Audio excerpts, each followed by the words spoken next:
Good morning from the Ukrainian capital, Kyiv. Gunfire and explosions have been heard here and in the second city of Kharkiv shortly after the Russian President Vladimir Putin authorized a special military operation in Ukraine's Donbass region and told the Ukrainian military to lay down their weapons and go home. In a special televised address on Russian state TV, Mr. Putin said Russia had been left with no choice but to defend itself against what he said were threats from Ukraine. This is what we know so far. In Moscow, Vladimir Putin announced the military operation just before 3 a.m. UK time. At the same time, an emergency meeting of the Security Council was taking place in New York. As President Putin spoke before dawn, big explosions were heard on the outskirts of Kyiv, Kharkiv, Odessa and other cities across Ukraine. There are reports that Russian troops have landed in Mariupol and Odessa. They have not been confirmed. Ukrainian President Volodymyr Zelensky has declared martial law in Ukraine and told people to stay home. Well, since then, we've had a series of developments throughout the morning. Air raid sirens have been heard here in the capital, Kyiv, though we are told they are tests at the moment. In the Donetsk region, Russian-backed separatists say they have launched what they call massive strikes against Ukrainian forces. More recently, the Ukrainian military say their air defense system shot down 5 Russian planes and 1 Russian helicopter in the Luhansk region, though the Russians have denied that that has happened. And in the UK, the Prime Minister, Boris Johnson, is expected to convene that Cobra committee meeting I was talking about at 7:30 this morning. Let's listen back to that special address on Russian television by Vladimir Putin in the early hours of this morning. I decided to conduct a special military operation. Its goal is the protection of the people who, for 8 years, suffered from abuse and genocide from the Kyiv regime. We urge you to lay down arms immediately and go home. I will explain. All servicemen of the Ukrainian army who comply with this requirement can freely leave the area of military action and return to their families. Whoever would try to stop us and further create threats to our country, to our people, should know that Russia's response will be immediate and lead you to such consequences that you have never faced in your history. We are ready for any outcome. Well, a few hours ago, Ukraine's President Volodymyr Zelensky declared martial law here, and he urged citizens not to panic as Russia launched their military strikes. Let's take a look at what he said in a video posted on his social media channels. Dear Ukrainians, this morning President Putin announced a special military operation in the Donbass. Russia carried out strikes on our military infrastructure, on our border guards. Explosions were heard in many cities of Ukraine. We introduced martial law throughout the state. A minute ago, I had a conversation with President Biden. The US is starting to gather international support. Today, we need you, each of you, to be calm. If possible, stay at home, please. We are working. The army is working. The entire security and defense sector of Ukraine is working. I, the National Security and Defense Council, the government, will be in touch. Soon I will be in touch again. Do not panic. We are strong.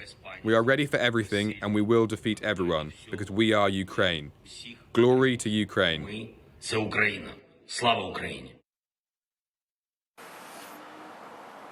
President Zelensky talking to the people of Ukraine there. Western leaders have been reacting to what has happened this morning. The Prime Minister, Boris Johnson, he tweeted this: "I am appalled by the horrific events in Ukraine, and I have spoken to President Zelensky to discuss the next steps." President Putin has chosen a path of bloodshed and destruction by launching this unprovoked attack on Ukraine. The UK and our allies will respond decisively. In the United States, US President Joe Biden said the prayers of the entire world are with the people of Ukraine as they suffer an unprovoked and unjustified attack by Russian military forces. Mr. Biden said President Putin has chosen a premeditated war that will bring a catastrophic loss of life and human suffering, and that the world will hold Russia accountable. The US President says he will be monitoring the situation from the White House and will continue to get regular updates from his national security team. He says he will meet with his G7 counterparts in the morning. In Europe, European Commission President Ursula von der Leyen says, in these dark hours, our thoughts are with Ukraine and the innocent women, men and children as they face this unprovoked attack and fear for their lives. The Ukrainian Foreign Minister Dmytro Kuleba has urged the world to act immediately, warning that the future of Europe and the world was at stake. He's called for devastating sanctions, as he put it, on Russia now, and for Russia to be fully isolated. He also called for more weapons, equipment, financial and humanitarian assistance for Ukraine. The German Chancellor Olaf Scholz said Russia must stop this military action immediately. Today, he said, we will coordinate closely within the framework of the G7, NATO and the EU. Mr. Scholz added, this is a terrible day for Ukraine and a dark day for Europe. So, let's have a look at the map that shows the rebel-held areas of Donetsk and Luhansk. There we are. That's the center of all this, down in southeastern Ukraine's Donbass region. Earlier this week, Russia recognized the regions as independent from Ukraine and signed friendship treaties with both of them. Ukraine considers them, and the UN considers them, temporarily occupied territories, but Russia say they are theirs, and they annexed Crimea. And to the south of Donetsk is Mariupol, which lies outside of the rebel-held area. But this morning, reports of at least 2 blasts have been heard in that city. So clearly, a lot of action going on down there. Deborah Haynes is with me, and so Deborah, I mean, we could see there the map of Donetsk, and a lot of action clearly going on there, and this was the justification used by Putin. But just give us, as you know it, what is happening in this country.